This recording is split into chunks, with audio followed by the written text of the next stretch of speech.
눈이 퉁퉁 붓고 막 얼굴 전체가 막 빵빵해지고 일시적이라고 하더라도. 안녕하세요, 성형학개론입니다. 그동안 제가 말씀드리고 싶은 정보라든지 아니면 환자분들이 알고 싶어 하실 것 같은 주제를 정해서 아이템별로 설명을 많이 드리고 있는데요. 고맙게도 저희 그 영상에 댓글도 많이 달아주시고 하셔서 지금 질문들이 꽤 많이 쌓여 있거든요. 이게 그 실제 뵙고 드리는 상담이 아니기 때문에 한계는 있겠지만 이런 채널에서도 도움을 받을 수 있는 정보를 찾는 것도 되게 좋은 의미가 될 테니까요. 그동안 밀렸던 그 질문에 대한 답변들 쭉 한번 드려보도록 하겠습니다.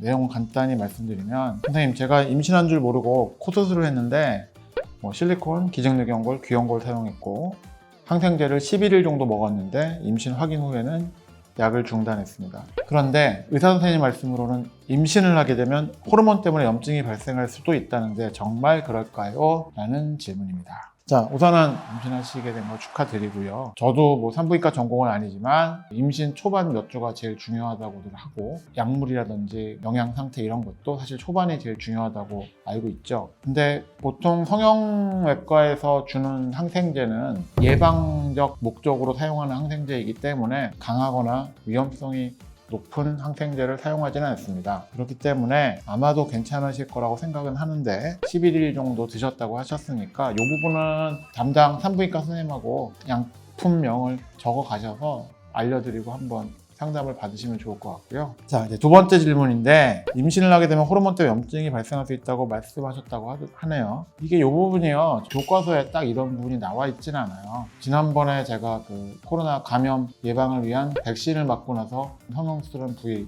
필러 맞은 부위에 이상 반응이 있었다라는 주제를 가지고 한번 말씀드린 적이 있었잖아요. 이론적으로 얘기하면 신체상에서 면역 반응이라든지 호르몬 변화라든지 이런 것들에 의해서 수술한 부위도 당연히 영향을 받는 건 일리가 있다고 생각합니다. 자, 그런데 질문 주신 분께서 걱정하신 거는 모르고 수술을 받았는데 임신 때 호르몬 변화 때문에 염증이 발생할 수 있다고 얘기를 들어서 걱정하신다 인데, 이것은 이미 수술을 받으신 상태이고 염증이 생긴다든지 염증이 생길 확률이 굉장히 높다는 건 아니니까 너무 걱정하지는 않으셔도 될 것 같습니다.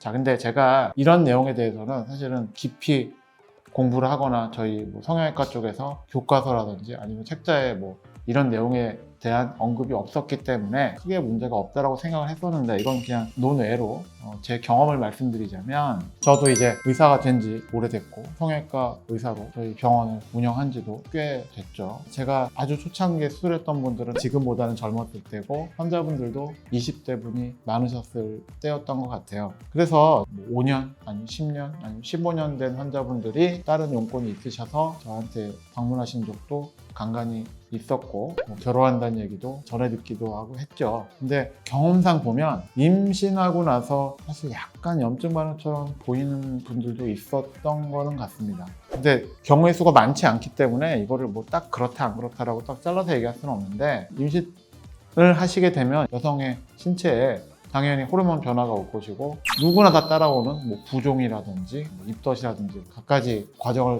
거치셔야 되잖아요. 근데 굉장히 고생하셨던 분들 같은 경우는 일시적이라고 하더라도 얼굴에 부종이 굉장히 심해지거나 이런 분들도 있어요. 눈이 퉁퉁 붓고 막 얼굴 전체가 빵빵해지고 이런 분들도 계시단 말이에요. 그게 여러 가지 이유가 있죠. 호르몬 변화, 혈당, 그리고 신장 쪽 문제, 이런 것들이 동반될 수 있는데, 임신 중독증처럼 아주 변화가 더 심하거나 안 좋게 가셨던 분들은 얼굴이 확 부었다 가라앉으면서 코성형한 부위가 조금 영향을 받은 것 같다라는 느낌은 든 적이 있습니다. 근데 이게 그렇다 안 그렇다라고 말씀드릴 수가 없는 게 경우의 수가 너무 많이 있거든요. 일단은 시간이 수술받은 지 10년, 15년이 되면 사람 몸의 노화와 함께 수술한 부위도 같이 변화가 있을 거라고, 그거는 당연한 거라고 제가 말씀드렸었고 어느 정도는 감안을 해야 된다고 생각을 합니다. 그래서 그런 분들 같은 경우에 예를 들면은 연골로 코를 늘렸다든지 높인 부분이 확 부었다 빠지면서 약간 짧아졌다고 느끼는 분들도 있었던 것 같고요. 근데 그분들도 거의 대부분